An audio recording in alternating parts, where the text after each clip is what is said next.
Morning student. Current electricity part 2, heating effect of current. Electric bulb heater हो गया है, result सारा complete हो गया है पावर के लिए। हम लोग पढ़ रहे हैं बल्ब में ही इसका लास्ट पॉइंट है। 10 पॉइंट हम लोग डिस्कस कर चुके हैं और अभी आगे और पढ़ेंगे और क्वेश्चन डिस्कस करेंगे हम लोग। रिजल्ट ही है, क्वेश्चन क्या रिजल्ट टाइप का ही है आपका। 10 पॉइंट हो गया था, इससे जस्ट पहले वाले लेक्चर में 11 पॉइंट। एक क्वेश्चन है जो अभी मैंने 10 पॉइंट पे बताया था कि बल्ब जो घर में यूज होता है तो फ्यूज कौन सा बल्ब फ्यूज करेगा कौन सा नहीं करेगा वो आपको आइडेंटिफाई करना है। जैसे आईटी मेन और एम्स दोनों में पूछा हुआ है, सेम डाटा है।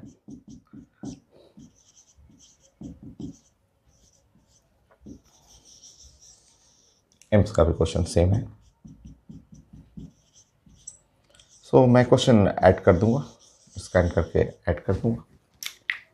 देखिए क्वेश्चन है आईटी मेन का, लिखा हुआ 2 इलेक्ट्रिक बल्ब मार्क जो किया हुआ है 25 वाट और 220 वोल्ट और 100 वाट 220 वोल्ट कनेक्टेड इन सीरीज।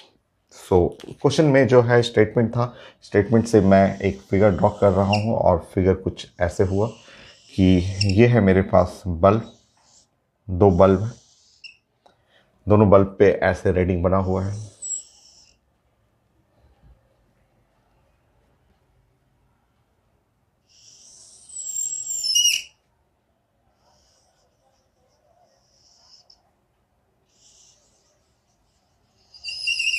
ऐसे बल्ब के ऊपर मार्किंग किया हुआ है, लिखा हुआ पेपर में कि रेटिंग लिखा हुआ 25 watt to 20 volt, 25 watt to 20 volt, 25 watt to 20 volt. Next उस पर मार्क किया हुआ 100 watt to 20 volt, 100 watt to 20 volt ऐसे मार्क किया हुआ। Connected with main supply of 440 volt, ये 440 वोल्ट के मेन सप्लाई पे है, ये मेन सप्लाई है। Which of the bulb will fuse, which bulb will fuse, ये एम्स का भी है, आईटी मेन का क्वेश्चन है। लिखा हुआ ऑप्शन में बोथ या 25 वाट वाला, 100 वाट वाला या नन। तो which bulb will fuse, ABCD option लिखा हुआ, मैं स्कैन करके ऐड कर दूंगा। एक और क्वेश्चन कर लेते हैं फिर मैं ऐड कर दूंगा स्कैन करके। 2 बल्ब लिखा हुआ है और 2 बल्ब सीरीज में कनेक्टेड है और अब हमें प्लान करना है कि कौन सा बल्ब फ्यूज कर रहा है। चलिए देखिए ध्यान से, तरीका क्या है बनाने के लिए। 1 मिनट का टाइम रहता है, 1 मिनट में आपको बनाना है। सबसे पहले आप इसका रेजिस्टेंस निकाल दें R और इसका रेजिस्टेंस निकालें R।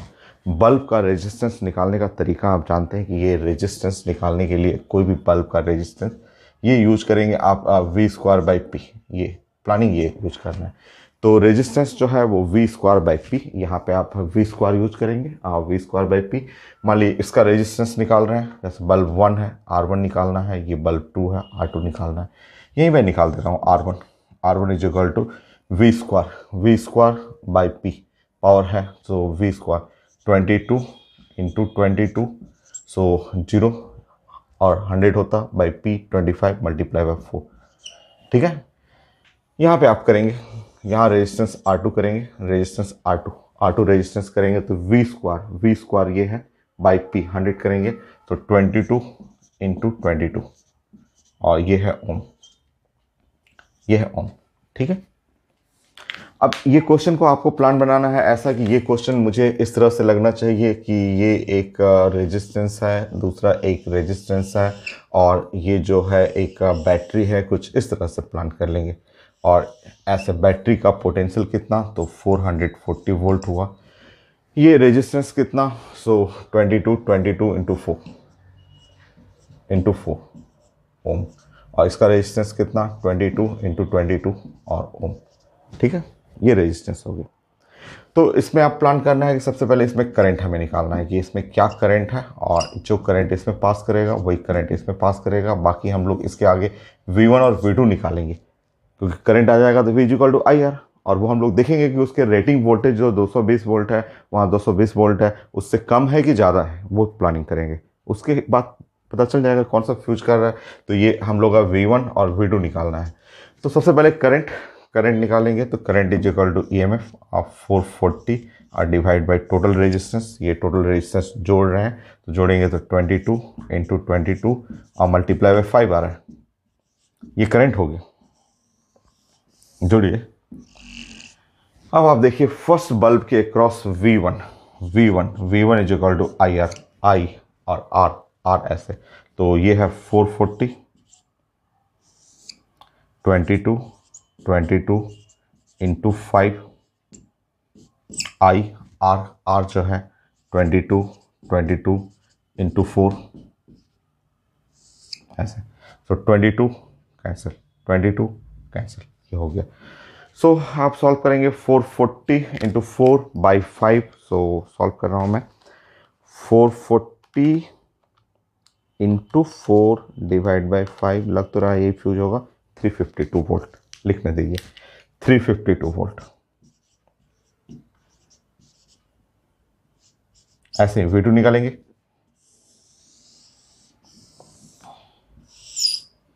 V2 अब निकालने की जरूरत भी नहीं है, इसमें से घटा भी लेंगे। चल निकाल लीजिए। IR करना है तो 440 I 22 5 R कितना है 22। सो 440/5 440/5 440/5 88। ऐसे घटा भी सकते थे, क्योंकि यही वोल्टेज दोनों में बटेगा, तो घटा भी सकते थे, बट आप बना लीजिए। अब देखिए, अब तो साफ पता चल रहा है कि पहला वाला बल्ब फ्यूज कर जाएगा।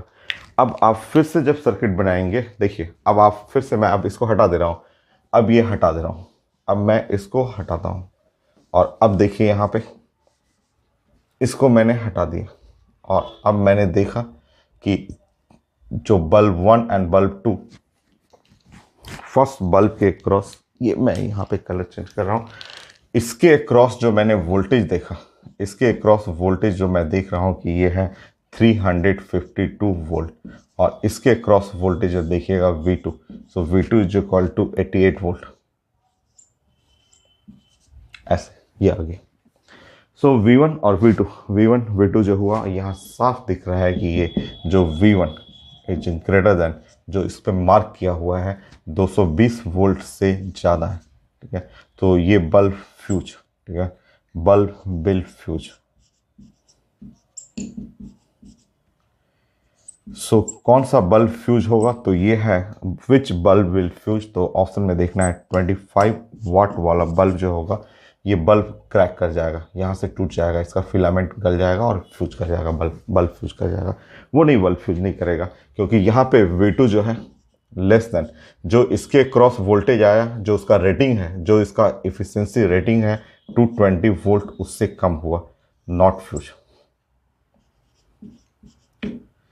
तो नॉट फ्यूज नहीं करेगा, ये फ्यूज हो जाएगा। तो ये फर्स्ट बल्ब 25 वाट वाला बल्ब फ्यूज कर जाएगा। तो बल्ब को रिप्लेस कर लीजिए रेजिस्टेंस के फॉर्म में। रेजिस्टेंस बनाने के बाद इसमें इसके अक्रॉस कितना पोटेंशियल हुआ, इसके अक्रॉस कितना पोटेंशियल हुआ, वो निकल जाएगा, और जाके पोटेंशियल लिखिए। देखिए कि इसका जो मैक्सिमम बेरिंग, जो मैक्सिमम पोटेंशियल, ये कैपेसिटी जो है वो 220 वोल्ट का है। इससे ज़्यादा आया, बल्ब क्रैक कर जाएगा, फिलामेंट गल जाएगा। हो गया। एक क्वेश्चन पैरेलल के लिए कर लेते हैं।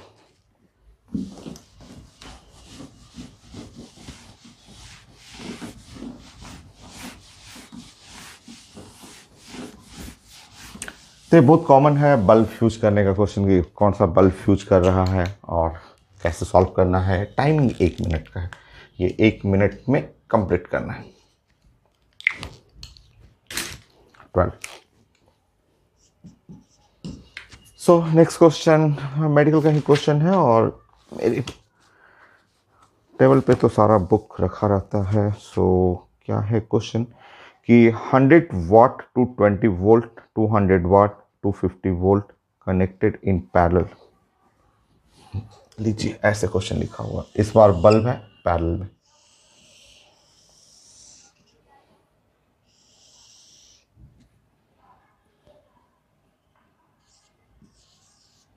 ये है 500 volt.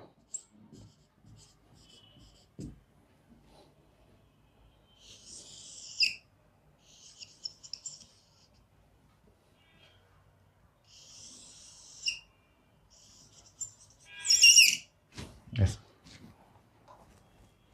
100 watt 250 volt, 200 watt 250 volt, 100 watt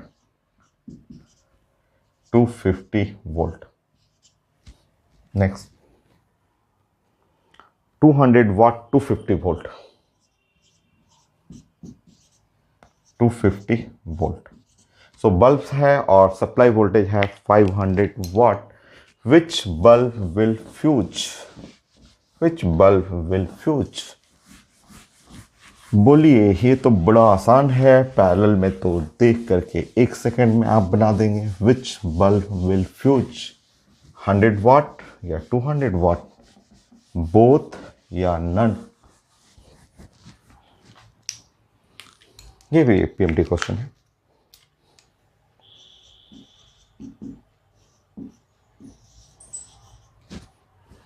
which bulb will fuse? Answer है, ये तो ऐसे देखना है, इसमें तो आया हुआ है, तो देख करके 1 सेकंड में बोथ बल्ब विल फ्यूज। क्यों? क्यों बोथ? तो अगर पैरेलल रहेगा तो आप जानते हैं कि पैरेलल के केस में जो पोटेंशियल ये है 500 volt, exactly same potential 500 volt, exactly same potential 500 volt. Parallel में तो पोटेंशियल क्या होगा? सेम। और अब देखेंगे यहाँ पे, जो यहाँ पोटेंशियल हो गया 500 वोल्ट, यहाँ पैरेलल है, तो पैरेलल में ये भी पोटेंशियल जो हो गया वो 500 वोल्ट है ना। पोटेंशियल 500 वोल्ट, 500 वोल्ट पोटेंशियल हो गया आपका। और अब बताइए कि पैरेलल के केस में जो पोटेंशियल है और यहाँ जो 500 वोल्ट जो है वो उसके रेटिंग वोल्टेज, जो रेटिंग वोल्टेज कितना लिखा हुआ है, ग्रेटर देन 250 वोल्ट, तो ये बल्ब भी फ्यूज हो जाएगा। और यहाँ पे भी इसका जो रेटिंग है, रेटिंग कितना 250 लिखा हुआ है, तो 500 वोल्ट ग्रेटर देन 250 वोल्ट से, सो इसके रेटिंग से भी बड़ा है, ये भी फ्यूज कर जाएगा। Both bulb will fuse. Which bulb will fuse? तो ऐसा लिखना है, बोथ बल्ब।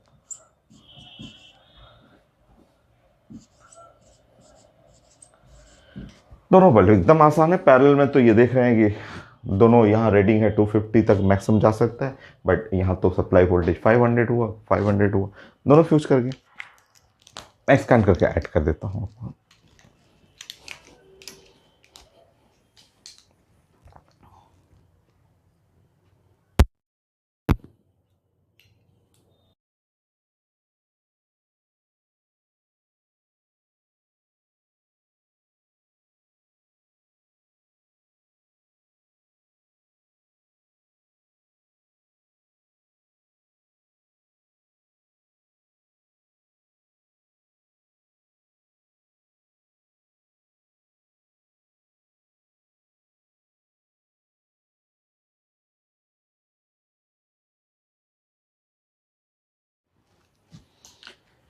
नेक्स्ट है कॉम्बिनेशन ऑफ पावर। पावर को कंबाइन करना सीखिए, कॉम्बिनेशन ऑफ पावर। पावर का मतलब बल्ब, बल्ब का भी आप ले सकते हैं combination of bulb. So next combination of power,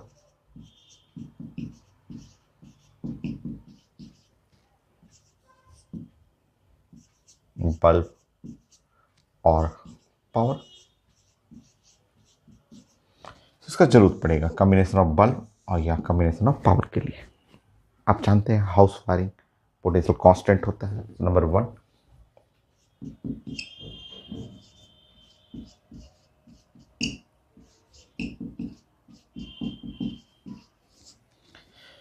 so house wiring में we constant potential, constant potential.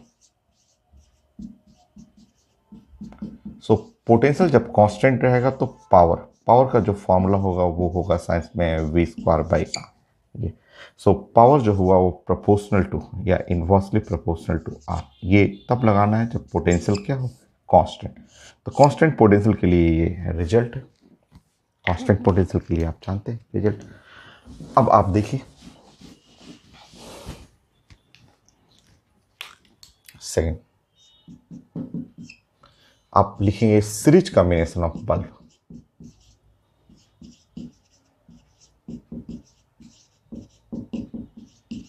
Of bulb और पावर, बल्ब या पावर का आप सीरीज कॉम्बिनेशन करेंगे तो इजी। ध्यान रखेंगे आप ये कॉन्सेप्ट याद रखेंगे, पावर प्रोपोर्शनल टू 1/r, ऐसे ये ध्यान रखना है आपको, ठीक है, घर का वायरिंग जो होता है। अब बल्ब को हमें सीरीज कॉम्बिनेशन में प्लानिंग करना है। देखिए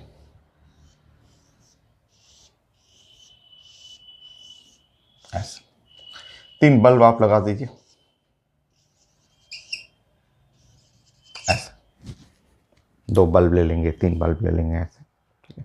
अब आप जानते हैं कि मान लीजिए कि ये बल्ब है और रेजिस्टेंस R1 है, रेजिस्टेंस R2 है, रेजिस्टेंस R3 है, या पावर पढ़ना हो पावर P1 है, P2 है, P3 है। तो रेजिस्टेंस का जहाँ तक बात हुआ, रेजिस्टेंस में आप जानते हैं कि सीरीज कॉम्बिनेशन में resistance must be equal to R1 और R2 और R3 होता है ना रेजिस्टेंस। और पावर, पावर क्या है, रेजिस्टेंस का उल्टा है, रेजिस्टेंस का उल्टा चल रहा है पावर। ऐसे लिखें चाहे इस तरह लिखें, क्योंकि घर का वायरिंग में पोटेंशियल कांस्टेंट होता है और आपने बताया पॉइंट नंबर 1 में।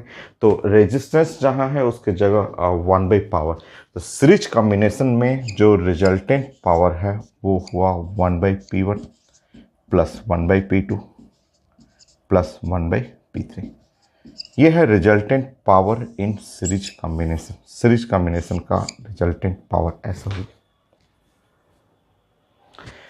मान लीजिए मेरे पास 2 बल्ब है और एक बल्ब है ऐसे, एक दूसरा बल्ब है ऐसे, और कोई हमसे पूछता है कि ये बल्ब है, 2 बल्ब है और इसका पावर है मान लीजिए 100 वाट का बल्ब है और ये 50 वाट का आपने एक बल्ब लिया है। सो इक्विवेलेंट अगर मैं इसको रिप्लेस करके एक सिंगल बल्ब में रिप्लेस करूं, तो सिंगल बल्ब में रिप्लेस करने पे जो पावर आएगा वो power P1 P2 divide by P1 plus P2। So P1 P2, सो 100 50 150, तो 100 हुआ इंटू 50 और 150 3, सो 100/3। तो रिजल्टेंट पावर जो हुआ वो 100/3 वाट ये होगी। तो सीरीज कॉम्बिनेशन ऑफ पावर आपको स्टडी करना था, पैरेलल कॉम्बिनेशन कर लीजिए।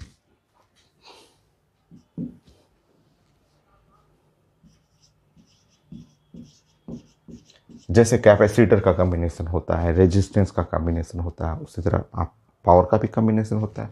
तो पैरेलल कॉम्बिनेशन ऑफ बल्ब या पैरेलल कॉम्बिनेशन ऑफ पावर। चलिए देखिए यहाँ पे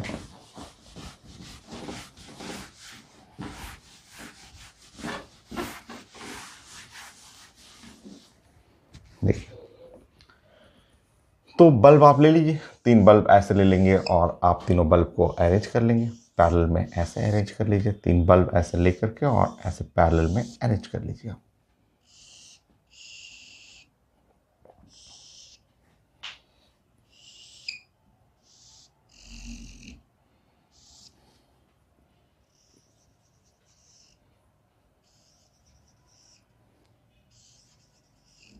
हो गए, 3 बल्ब है अरेंज करने में पैरेलल में, और सबके नीचे लिख लीजिए। मान लीजिए कि ये है रेजिस्टेंस R1 है, रेजिस्टेंस R2 है, रेजिस्टेंस R3 है, बल्ब का पावर है P1 है, बल्ब का पावर P2 है और ये बल्ब का पावर P3 है। आप जानते हैं कि पैरेलल कॉम्बिनेशन में 1/R must be equal to 1/R1 और प्लस 1/R2 और प्लस 1/R3, और 1/R प्रोपोर्शनल टू पावर। तो ये resultant power in parallel combination जो हुआ वो P1 प्लस P2 और प्लस P3, ये है resultant power in parallel combination. हो गया। नेक्स्ट आप प्लान कर लेंगे, जैसे एक बल्ब ले लेंगे, एक बल्ब है आपके पास, मान लीजिए 100 वाट का है बल्ब है, और एक 50 वाट का बल्ब है, और आप उसको पैरेलल कंबाइन करना है। तो ये है 100 वाट और नेक्स्ट बल्ब है 50 वाट, और कंबाइन करना है पैरेलल। सो रिजल्टेंट पावर जो होगा वो P1 plus P2। So resultant power P1 plus P2 is 150 वाट। हो गया। तो series combination of power and parallel combination of power. तो कॉम्बिनेशन आपको पढ़ना होता है बैटरी का combination, resistance combination, capacitor combination, power combination, आगे इंडक्टर पढ़ेंगे, इंडक्टर का भी कॉम्बिनेशन पढ़ना है। नेक्स्ट फोर्थ आता है क्वेश्चन भी, जैसे मेरे सामने एक क्वेश्चन है लिखा हुआ 200 200 400। सो ऐसे लिखा हुआ एक बल्ब है,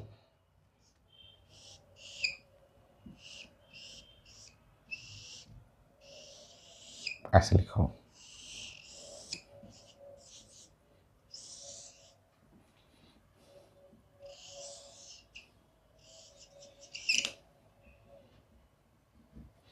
ये है 400 वाट, ठीक है, और यहां एक बल्ब लिखा 200 वाट,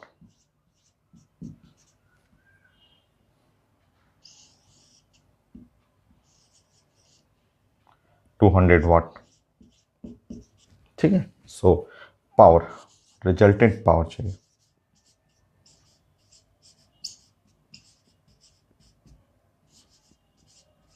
सो रिजल्टेंट पावर हम लोग को निकालना है। चलिए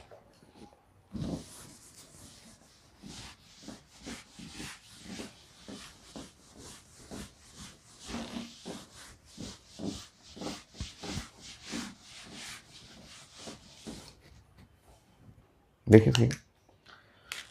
सो रिजल्टेंट पावर जो हुआ हम लोग को निकालना है, रिजल्टेंट पावर। अब हम लोग प्लान करते हैं कि ये देखिए, ये क्या है आपका पैरेलल में है, तो पैरेलल में ये दोनों आपका कंबाइन करेगा तो 400, और 400 सीरीज में है तो 200 वाट हो गया।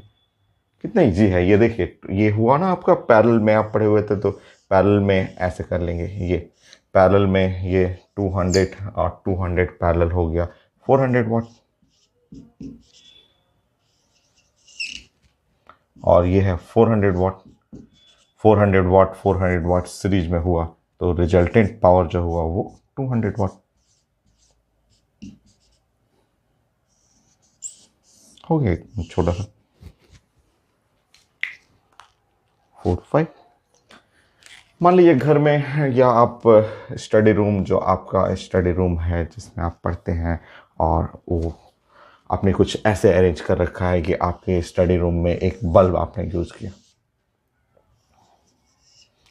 बल्ब, कोई भी बल्ब, जैसे अभी तो आप एलईडी यूज़ कर रहे हैं, मान लीजिए आप एलईडी यूज़ कर रहे हैं, हाँ 20 वाट, 20 वाट भी बहुत होता है। 20 वाट तो मैं यूज़ कर रहा हूँ आपको पढ़ाने के लिए।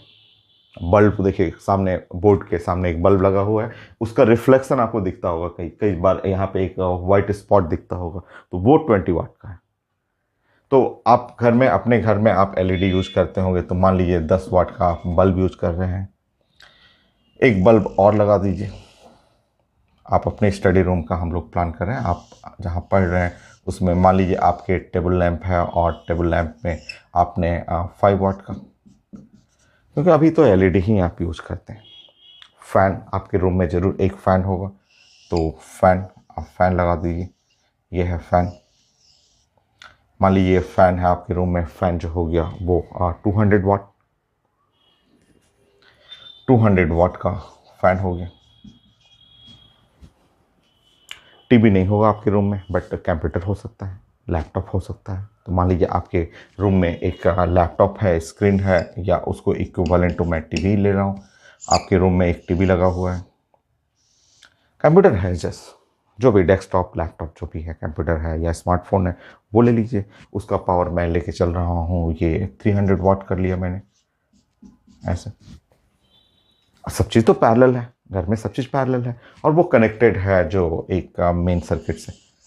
तो अब क्वेश्चन पूछा जाता है कि आप आपके रूम में, सिर्फ मैं आपके रूम की बात कर रहा हूँ, जो वन रूम, जिस रूम में आप स्टडी करते हैं, उस वन रूम में रिजल्टेंट पावर इन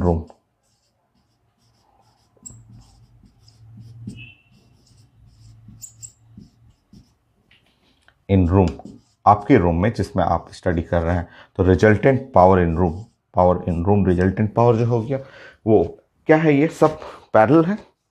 घर में आप रूम में जिस रूम में स्टडी कर रहे हैं, इस रूम में जो है ये चीज़ें हैं वो पैरेलल है।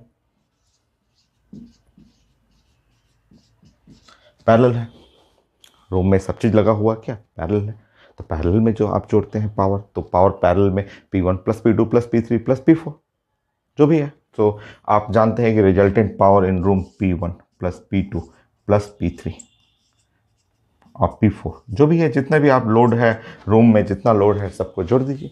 जोड़िए तो 500 300 200 500 10 515 वाट, तो 515 वाट लीजिए। ये है आपके रूम में जो वाटेज होगी। मेरे रूम में बस सब कुछ यही है, एक एसी लगा रहता है, तो एसी है तो एसी का 2000 वाट होता है। अब एसी तो अभी चल नहीं रहा है, तो एसी की जगह अभी क्या आ जाएगा, अभी आ जाएगा रूम हीटर आ जाएगा। ठंडे का महीना आ गया तो रूम हीटर रहेगा तो 1000 वाट का। मान ली इलेक्ट्रिक केटल यूज कर रहे हैं तो इलेक्ट्रिक केटल भी 1000 वाट का है। तो रूम में जो भी चीज़ है, जो भी इंस्ट्रूमेंट है, जैसे ये एक सिंपल आपके रूम में, जो आप एक सिंपल स्टूडेंट हैं, अभी आप स्टडी कर रहे हैं, तो आपके रूम में यही चीज़ें कॉमन है। ये सब टेबल लैंप है, रूम का लाइट हुआ, फैन जरूर होगा, और ये 300 वाट का कोई भी कंप्यूटर या डेस्कटॉप लैपटॉप मोबाइल स्मार्टफोन जो भी है वो आप यूज कर रहे हैं रूम में, उसकी जगह आप टीवी मान लीजिए। और ये है आपका रिजल्टेंट पावर, पैरेलल है, तो ये कॉम्बिनेशन हो गया। अच्छा चलिए, नेक्स्ट जो हुआ 13 एंड 14, तो कॉम्बिनेशन ऑफ पावर आपने सीखा। इलेक्ट्रिक बिलिंग करना सीखिए, तो जरा इलेक्ट्रिक बिल कैसे आता है वो थोड़ा सीखते हैं हम लोग। नेक्स्ट देखिए 6 नंबर। मान लीजिए आपका रूम है, ठीक है, हाँ वन रूम, हम लोग बात करें एक ही रूम का है। हम लोग भी तो ऐसे ही पढ़ते थे ना, जैसे जैसे आप पढ़े हैं वैसे ही, जैसे घर से अलग रूम लेना, रूम लेकर के स्टडी करना, एक रेंट पे एक रूम लेना है, रूम लेकर के स्टडी करना होता था। जैसे आप ही आते हैं, आप भी गांव से आते हैं, पटना आए, कोई एक रूम आपने रेंट पे लिया, और रूम रेंट पे लिया तो बिल पे करना पड़ता है, इलेक्ट्रिक बिल पे करना पड़ता है। तो कैसे मेजरमेंट होता है, कैसे काउंटिंग होता है, वो सीखिए यहाँ से, है सब तो सिलेबस का पार्ट ही है। तो मान लीजिए आपका एक रूम है, एक रूम में आप यही यूज कर रहे हैं, यही चारों चीज़, स्टूडेंट के सिंपल जो रूम है उसमें यही चीज़ें रहता है। तो यही सब सारा चीज़ है। आप रूम में एक लाइट ज़रूरी है, तो वो आपने एक एलईडी खरीद लिया, और एलईडी खरीद के 10 वाट का बल्ब लगा दिया, मेन बल्ब हो गया। आप टेबल लैंप पे पढ़ रहे हैं, और टेबल लैंप में आपने एक ये यूज कर लिया, 5 वाट का एक बल्ब आपने दूसरा टेबल लैंप के लिए ले लिया। और रूम में एक फ़ैन है, और ये एक फ़ैन आप ले रहे हैं, मान लीजिए वही मैंने फ़ैन जो है वो 200 वाट का एक फ़ैन ले लिया आप। और आप रूम में कंप्यूटर है या आप लैपटॉप डेस्कटॉप जो भी फॉर्म में है वो आप यूज़ कर रहे हैं, मान लीजिए उसका जो है वो 300 वाट होगी। और ये है रूम का जो सप्लाई वोल्टेज है, ये ठीक है, ये रूम का सप्लाई वोल्टेज हुआ, ये 220 वोल्ट का जो सप्लाई हो रहा है। तो आपने एक रूम यहाँ पटना में आके एक रूम आपने रेंट पे लिया, और रेंट पे लेकर के एक रूम में अपना ऐसे ये सब आपने फिट किया, एक बल्ब लगाया, एक टेबल लैंप के लिए बल्ब लगाया, फ़ैन आपने लगा दिया। आपको कंप्यूटर की ज़रूरत है, अभी तो सारे ऑनलाइन क्लासेस हो रहे हैं, तो आपको एक कंप्यूटर स्क्रीन चाहिए, लैपटॉप या डेस्कटॉप के फॉर्म में, या आपके मोबाइल के स्मार्टफोन जो है उसके लिए। तो उसका मैं पावर इतना ले रहा हूँ। आप ये जो है इस रूम में, मान लीजिए कि आप रहते हैं इस रूम में 15 घंटा, स्लीपिंग जब सोने जाएंगे तो सब चीज़ें बंद कर देते हैं, सब चीज़ें आप ऑफ कर दे रहे हैं। तो मान लीजिए यहाँ पे आप रूम में जो रह रहे हैं ये आप 15 आवर, ठीक है, ये सब सारा इंस्ट्रूमेंट आप 15 घंटे यूज करते हैं, 15 आवर यूज पर डे, ठीक है। बाकी कुछ देर मार्केट करने जाते हैं, एक आध घंटे सब्जी फ्रूट्स लेने जा रहे हैं, या आप कोई टीचर के पास डिस्कस करने जा रहे हैं, तो बाकी 24 आवर में जो आप सोना है, स्लीपिंग है, और उसके बाद कहीं मार्केट गए, बाकी 15 घंटे आप अपने रूम में रहते हैं, टेबल लैंप बल्ब सब जला के आप स्टडी करते हैं। 15 घंटे का मैं एक एवरेज लेके चल रहा हूँ, ठीक है। मान लीजिए यहाँ पटना में थोड़ा बिल, इलेक्ट्रिक बिल थोड़ा ज़्यादा आता है, तो मैं एक सिंपल ले ले रहा हूँ कि कॉस्ट ऑफ इलेक्ट्रिसिटी, जो गवर्नमेंट का इलेक्ट्रिसिटी बिल का जो कॉस्ट है,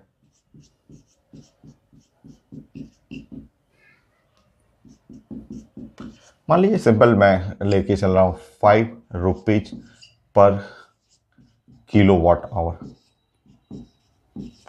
5 रुपये जो है 1 किलोवाट, अगर 1 किलोवाट इलेक्ट्रिसिटी कंज्यूम कर रहे हैं तो 5 रुपीज़ आपको पे करना पड़ेगा, ठीक है। मान लीजिए मैं इतना लेके चल रहा हूँ कि यहाँ है 5 रुपीज़ पर kilowatt hour, kilowatt hour, ये है इलेक्ट्रिसिटी बिल, इतना 5 रुपये आएगा पर किलो वाट का। तो आपको अगर इस रूम में रह रहे हैं तो एक महीने का बिल कितना आएगा।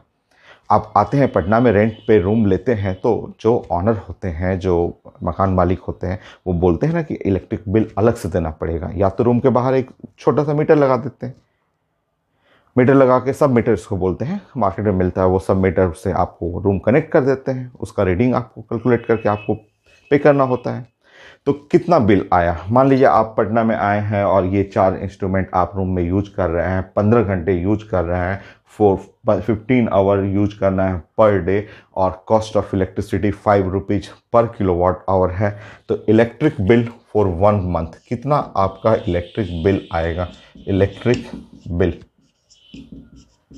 फॉर 1 मंथ बताइए, एक महीने का आपका कितना बिल आएगा, कितने रुपीज आपको पे करना पड़ेगा। और आप पे करते हैं बस, तो ऑनर ने बोला आप फट से पे कर देते हैं, बट आप साइंस को समझिए उसके पीछे, कि उसके पीछे साइंस को समझिए कैसे हम लोग कैलकुलेट करते हैं। और आता है, ये क्वेश्चन आता है आपको, आपके बोर्ड एग्जाम में है, हम लोग पढ़ते थे तो भी पूछा जाता था कि एक रूम है, मेरा रूम है, रूम में एक टीवी है, एक आपका फैन है, 2 बल्ब है, और रूम है तो रूम का वायरिंग पैरेलल में रहेगा। और अब आपको बताना है कि 15 घंटे मैं यूज कर रहा हूँ पर डे, बाकी सोने में तो सब कुछ बंद कर दिया, कुछ मार्केट गया तभी सब बंद करके गया, और बिल का जो चार्ज गवर्नमेंट, जो हमें चार्ज पे करना पड़ता है गवर्नमेंट को, 5 रुपीज पर किलो वाट, वो वेरी करता है, 5 समटाइम 7 समटाइम 8, ऐसे हर स्टेट बाय स्टेट वेरी करता है। तो इलेक्ट्रिक बिल फॉर 1 मंथ, चलिए देखते हैं। पैरेलल है, combination of power, so power resultant,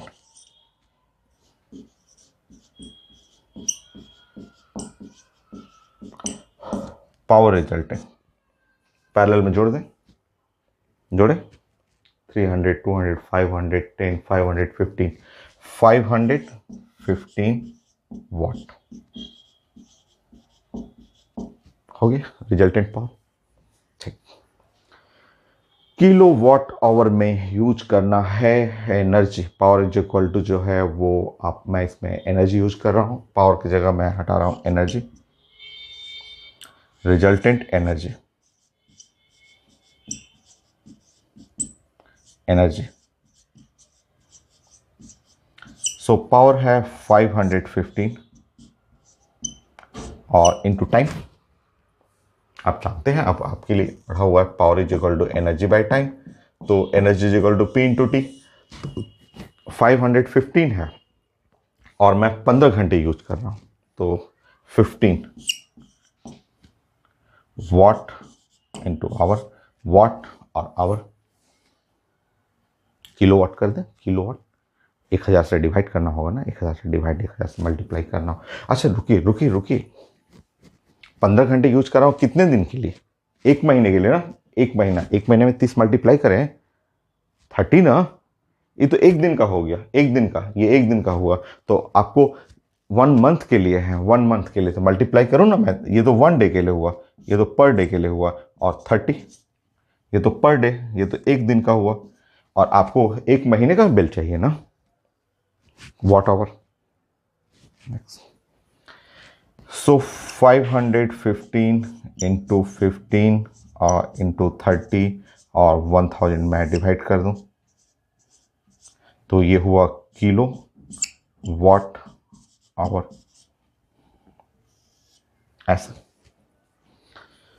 सो यहाँ पे अब हम लोग सॉल्व करेंगे, तो चलिए अब आंसर ही कर लेते हैं, फाइनली आंसर ही कर लेते हैं।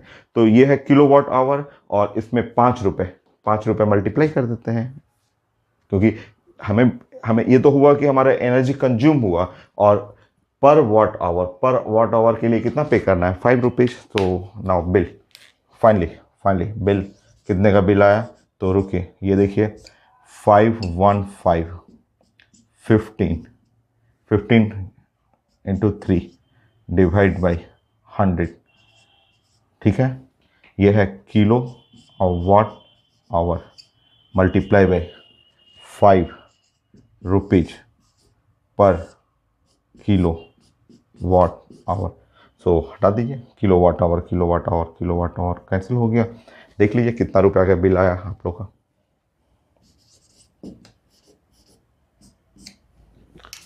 सॉल्व करिए। सो 515 515 multiply by 45 multiply by 5 divide by 100। बहुत ज़्यादा बिल आ गया भाई, 1158 रुपीज़ का। रीचेक कर लेंगे। सो 1158.75 59 हो जाएगा, 58.75।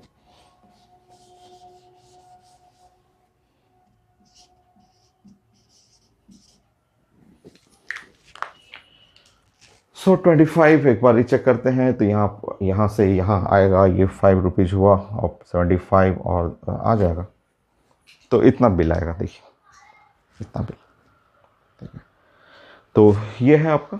तो बिल जो पे करना होता है, बट इतना आता नहीं है, इतना आता नहीं है। वो उसका रीज़न होगा कि ये तो मैं एक क्वेश्चन बना रहा हूँ ना, एक तो तरीका बता रहा हूँ। यहाँ पे ये जो कंप्यूटर है उसका वाटेज कम होते हैं। फ़ैन है, फ़ैन भी आप पूरा नहीं यूज़ करते हैं, आधा ही यूज़ करते होंगे। ये नहीं क्या हमेशा 15 आवर है तो 15 आवर फ़ैन चला ही रहे हैं आपको।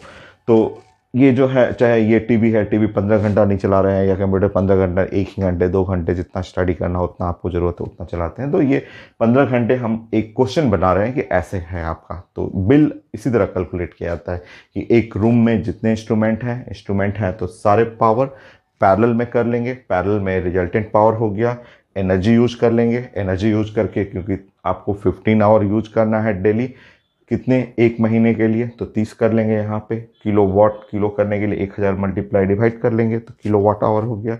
और ये बिल जो है कितने रुपीज़ आप पे करना है, तो 5 रुपीज़ पर किलो वाट आवर मल्टीप्लाई कर देंगे, तो इतना पैसा देना है, एक महीने का बिल है। नेक्स्ट इस क्वेश्चन में, नेक्स्ट जो है इसको 14 नंबर कर लेंगे हम लोग क्वेश्चन, ये 14 नंबर क्वेश्चन कर लेते हैं इसको। एक क्वेश्चन और करते हैं 15 में। ये सब जनरल नॉलेज की चीज़ें हैं, और न्यूमेरिकल भी आता है इसमें 15। तो अब आप बताएंगे कि जैसे 15 नंबर क्वेश्चन में कि ये आपका रूम है, आप जो पटना में आए और आपने रूम लिया, और रूम लेकर के ऑनर ने आपको बोला कि भाई आपका ये चीज़ें यूज करना है, और इतना चीज़ यूज करेंगे तो नियरली 1100 के रेंज में बिल आएगा। ठीक है, कई बार होता है कई स्टूडेंट्स जस्ट लमसम पे कर देते हैं। कई बार होता है कि रूम के बाहर एक सब मीटर लगा रहता है, वो कितना आपने कंज्यूम किया वो रीडिंग बता देगा, उसके अकॉर्डिंग बिल पे करना है। और कई बार होता है कि मीटर नहीं लगा रहेगा, जस्ट ऑनर से ऐसे बात होगा कि अप्रॉक्सीमेटली एक रूम में रह रहे हैं तो 500 पे करना होगा, 600 पे करना होगा, कुछ भी बात हो जाता है कि हाँ इतना आपको पैसे देना है। ठीक है, तो उस केस में मान लीजिए जब लमसम बातें होता है कि हाँ अप्रोक्सीमेटली कि आप घर में ये चीज़ें यूज करना है और इतना यूज करके आपको 500 रुपये नियरली आपको हर महीने बिल पे करना है, इलेक्ट्रिक बिल। तो जब 500 रुपये पे करना है, अब आप जान गए कि अरे अब तो मेरा फिक्स हो गया, अब तो 500 रुपये ही हमको पे करना है, अब रूम में मैं जो मर्जी हो वो जलाऊँ। कई लोग सोचते हैं कि रूम में अब क्या है कि हमें 500 रुपये पे करना है तो रूम हीटर जला देता हूँ, वो कॉफ़ी बनाने के लिए हम वो यूज कर लेंगे, इलेक्ट्रिक केटल यूज कर लेंगे, इलेक्ट्रिक आयरन यूज कर लेंगे जस्ट शर्ट पैंट आयरन करने के लिए। तो उसके लिए क्या करते हैं ऑनर जो होते हैं उसके लिए यहाँ पे फ्यूज लगा देते हैं, फ्यूज वायर लगा देते हैं। ये सभी पढ़ना है आपको सिलेबस में कि ये फ्यूज वायर लगा देंगे, एक तार ऐसे लगा देंगे, एकदम पतला सा तार लगा देंगे और ये ऐसे एक यहाँ पे ऐसे फ्यूज वायर लगा देंगे ऐसे, ठीक है। तो फ्यूज वायर, पहले फ्यूज होता था, फ्यूज वायर होता था, अब उसकी जगह एमसीबी आता है। एमसीबी ट्रिप कर जाता है। पहले फ्यूज वायर आता था कि उसमें एक तार लगा रहेगा, महीन सा तार रहेगा। अब जो मकान मालिक ने सेट कर रखा है कि आप रूम में यही चीज़ें 5-4 इंस्ट्रूमेंट चला सकते हैं, जिसके लिए आपको अप्रॉक्सीमेटली 500 रुपये महीने देना है।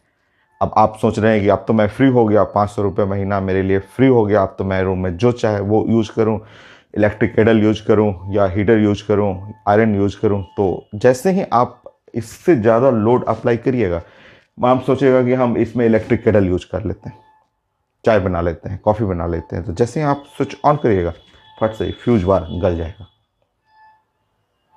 फिर उसको बांधिएगा, फिर आप सोचिएगा यूज करने के लिए, फिर से गल जाएगा। तो पूछा जाता है कितना एम्पियर का फ्यूज वायर, ये क्वेश्चन है, ठीक है। तो कितने एम्पियर क्या पूछा गया क्वेश्चन में, क्वेश्चन और हम लोग डिस्कस करेंगे, नोमेंक्लेचर भी मैं प्रेजेंट करूंगा। इसमें पूछा हुआ question now current in fuse wire पूछा गया है कि कितने करंट इन फ्यूज वायर,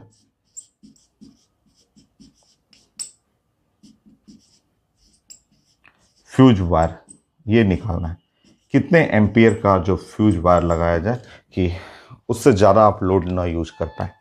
ये नहीं कि आपको फिक्स कर दिया गया बिल तो आप जो मन करे वो यूज करें, नहीं, उसके लिए सर्किट में फ्यूज वायर लगा देते हैं। और अब फ्यूज वायर ख़त्म हो गया है, अब उसकी जगह एमसीबी आता है। एमसीबी ट्रिप कर जाएगा, जैसे ही इसमें लोड बढ़ाइएगा जस्ट एमसीबी ट्रिप करके गिर जाएगा नीचे, फिर उठाना पड़ेगा, उठाने पे फिर सर्किट काम करेगा।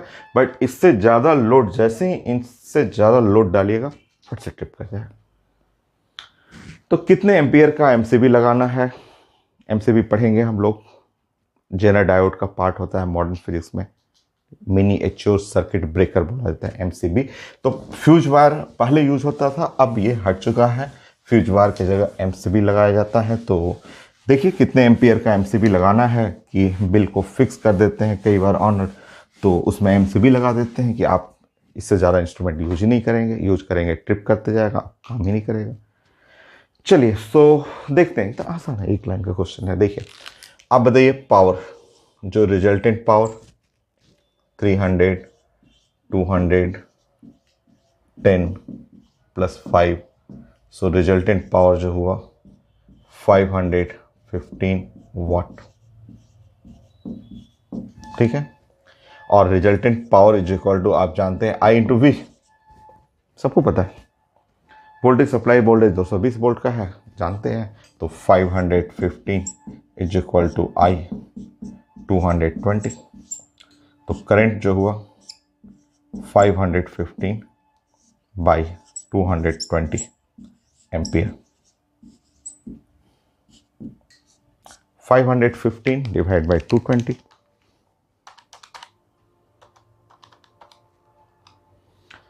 2.34 ampere, 2.34 ampere.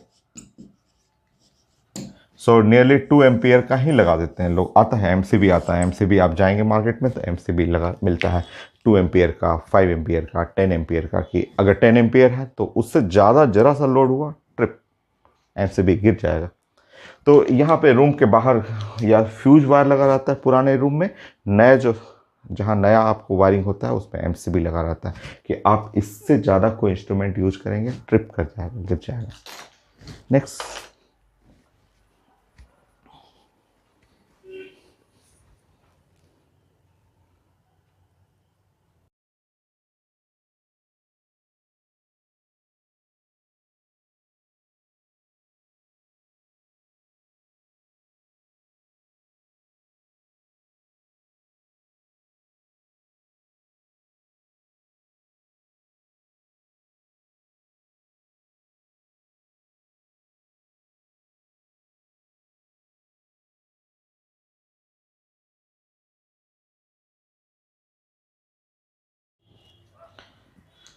So IT main का क्वेश्चन है एकदम सिंपल, अभी जो आपने क्वेश्चन पढ़ा है वही है। और ये लार्ज बिल्डिंग है और उसमें 15 बल्ब लगे हुए हैं 40 वाट का, 5 बल्ब जो है 100 वाट का, 5 फैन है और एक हीटर लगा हुआ है। मेन सप्लाई में जो वोल्टेज है 220 वोल्ट है और मुझे मिनिमम करंट चाहिए। वही फ्यूज वाला ही क्वेश्चन हो गया। तो अभी मैंने क्वेश्चन प्रेजेंट किया था, तो लार्ज बिल्डिंग है और लार्ज बिल्डिंग में ऐसे हम लोग को यहाँ पे सप्लाई है, जो सप्लाई वोल्टेज है और वो है 220 वोल्ट।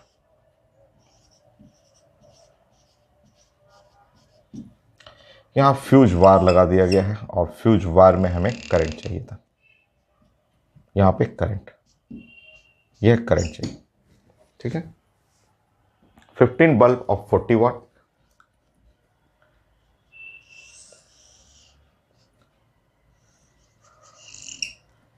सो 15 है जो बल्ब है ऑफ 40 वाट, 5 बल्ब 100 वाट का है।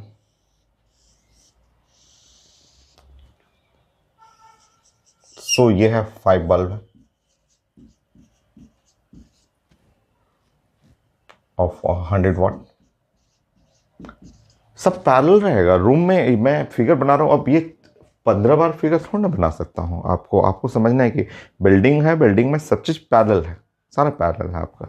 और ये है 5 फैन है, 5 fan,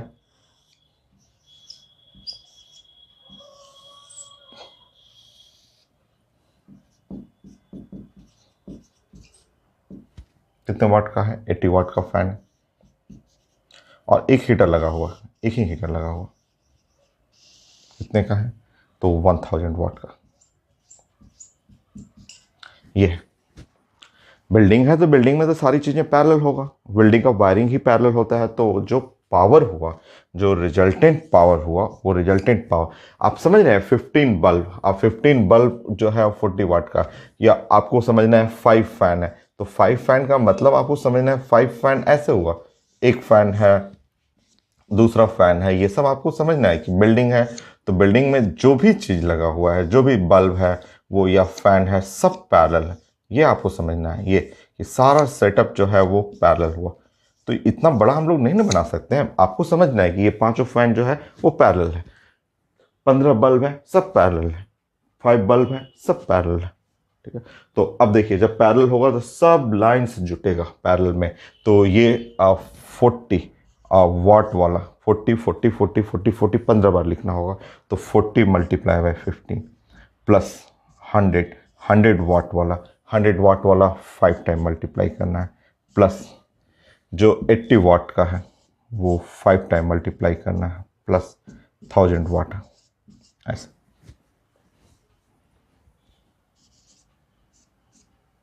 six 500 400 plus 1000, power is equal to I into V, 2500 हो गए। आई इंटू वी, आई और वोल्टेज है 220, 2500। सो जो करंट चाहिए था वो करंट जो हो गया वो 250/22, 250/22,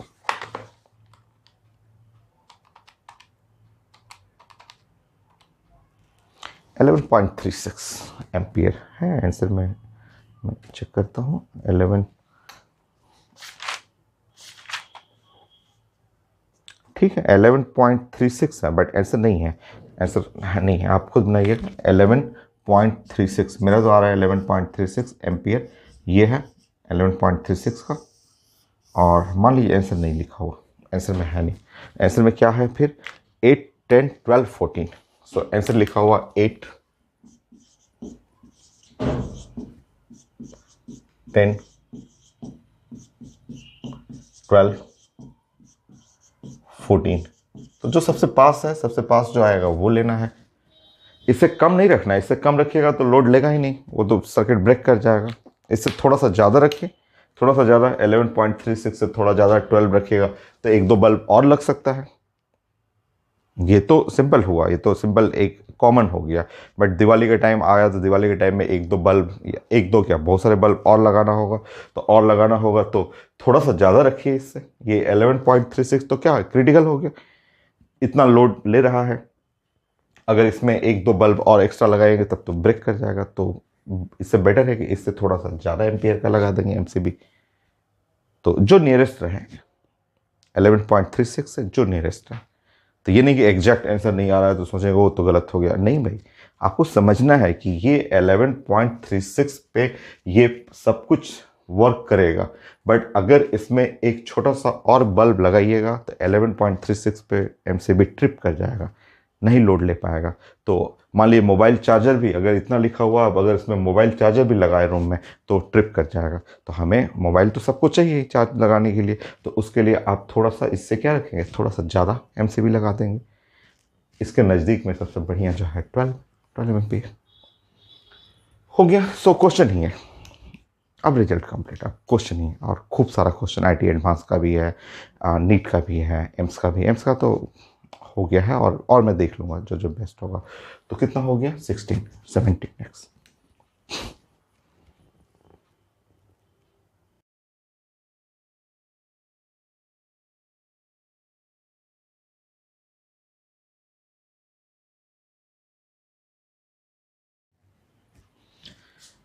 नेक्स्ट क्वेश्चन ये भी आईटी मेन का है, एकदम इजी सा क्वेश्चन, और लिखा हुआ कि हॉट फिलामेंट, हॉट फिलामेंट का मतलब, और कोल्ड फिलामेंट।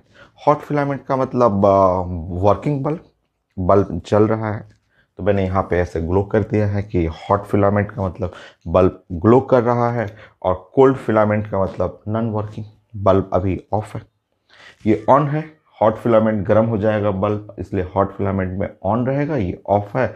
इसका लिखा हुआ है पेपर में कि हॉट फिलामेंट का जो रेजिस्टेंस है वो 10 टाइम द कोल्ड फिलामेंट, और जब नॉट वर्किंग बल्ब है तो उसका रेजिस्टेंस ऑफ कोल्ड फिलामेंट चाहिए। बल्ब का रेटिंग लिखा हुआ है, ये बल्ब का रेटिंग ऐसे लिखा हुआ है कि 100 वाट और 220 वोल्ट है। तो हम लोग जानते हैं, देखिए ये यहाँ से हम लोग निकाल लेंगे रेजिस्टेंस ऑफ हॉट फिलामेंट, हम लोग यहाँ पे निकाल लेंगे V²/P, ठीक है। तो पावर आप ये वाला यूज कर लेंगे, पोटेंशियल आप ये वाला यूज करेंगे। चलिए, so resistance of the hot filament, तो resistance of hot filament V² 200 × 200 और डिवाइड बाय पावर, पावर जो हुआ वो है 100 ऐसे। सो ये कैंसिल हो गया तो 400 हो गया। तो रेजिस्टेंस ऑफ हॉट फिलामेंट है 400 ओम। एकदम आसान सा क्वेश्चन है, आईडी मेन का है बट एकदम इजी है। अब आप यहाँ पे रख लेंगे 400 ओम, और यहाँ पे 10 into resistance of cold filament हो गया आपका 40 ओम हो गया। तो रेजिस्टेंस ऑफ कोल्ड फिलामेंट ये निकालना था, तो ये है 40 ओम, ये है आपका आंसर हो गया। रेजिस्टेंस ऑफ कोल्ड फिलामेंट 40 ओम तो है पेपर में यहाँ पे 40 ओम। सिंपल सा question. Next question,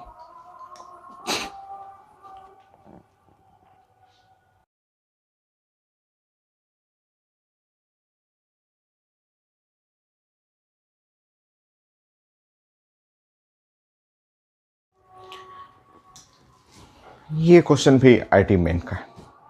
IT main का अब क्वेश्चन ही बचा हुआ है, तो आईटी मेन का एक क्वेश्चन है, इस साल का ही था। सो बल्ब है, दो बल्ब है और इसका रेटिंग लिखा हुआ है 25 वाट 220 वोल्ट, और ये 100 वाट है और 220 वोल्ट है। सप्लाई है 220 वोल्ट का है। ये कितना पावर ड्रॉ कर रहा है बल्ब 1 और कितना पावर ड्रॉ किया बल्ब 2 ने, वो निकालना है आपको। आसान है, क्यों ना हम लोग इसको बल्ब हटा के रेजिस्टेंस का क्वेश्चन बनाएं, और आप बनाना चाहें तो रेजिस्टेंस R1 और रेजिस्टेंस R2 कैसे रेजिस्टेंस बनेगा। तो सबसे पहले रेजिस्टेंस बल्ब को हटा के रेजिस्टेंस V²/P, ये आप जानते हैं रेजिस्टेंस बल्ब में ये V²/P। मतलब ये क्वेश्चन आप रिप्लेस करके आप चाहे तो ये क्वेश्चन ऐसे बना सकते हैं। यहाँ आप चाहे तो एक बल्ब बैटरी यूज कर सकते हैं, जो किरचॉफ लॉ जो आप पढ़े हुए थे 220 वोल्ट रख लेंगे और ये रेजिस्टेंस रख लेंगे R1 और ये रेजिस्टेंस रख लेंगे R2 और वो बन जाएगा R1 R2। इससे आप V इसका रेटिंग इसका पावर इससे मिल जाएगा। और उसके बाद क्या करना है मैं बता देता हूँ। उसके बाद करंट निकाल देंगे। करंट इज इक्वल टू जो EMF है 220 और divide by R1 plus R2 हो गया, क्योंकि वही करंट इसमें पास करेगा, वही करंट इसमें पास करेगा। और अगर आपको चाहिए पावर तो P1 I स्क्वायर R1, यहाँ पावर चाहिए, P2 चाहिए तो ये है I स्क्वायर R2। सॉल्व करते हैं हम लोग एकदम आसान से, 1 मिनट में आपको करना है। सो चलिए, resistance V square divide by P 24 और 220 बाई 25 तो 22 इंटू 4। ठीक, रेजिस्टेंस कितना resistance, so 22 into 22 multiply by 4 ohm. R2 V square divide by P 22 into 22 ohm. Next, current जब निकालेंगे तो current is equal to, solve करिए, 22 0 और 22 इंटू 5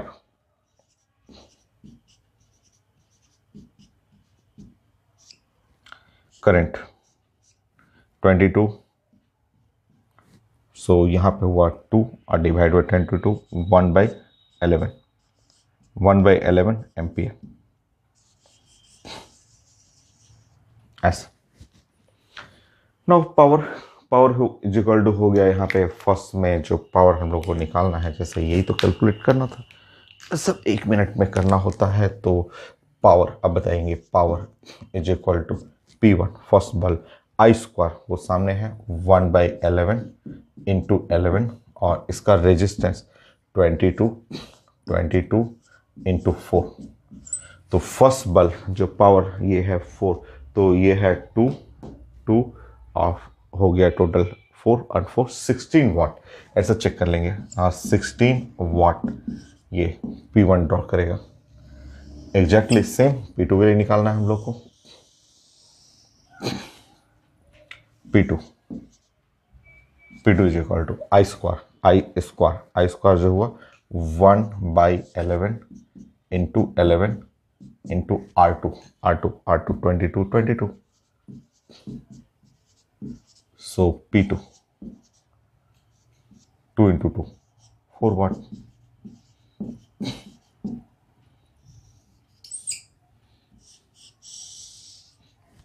हो गया।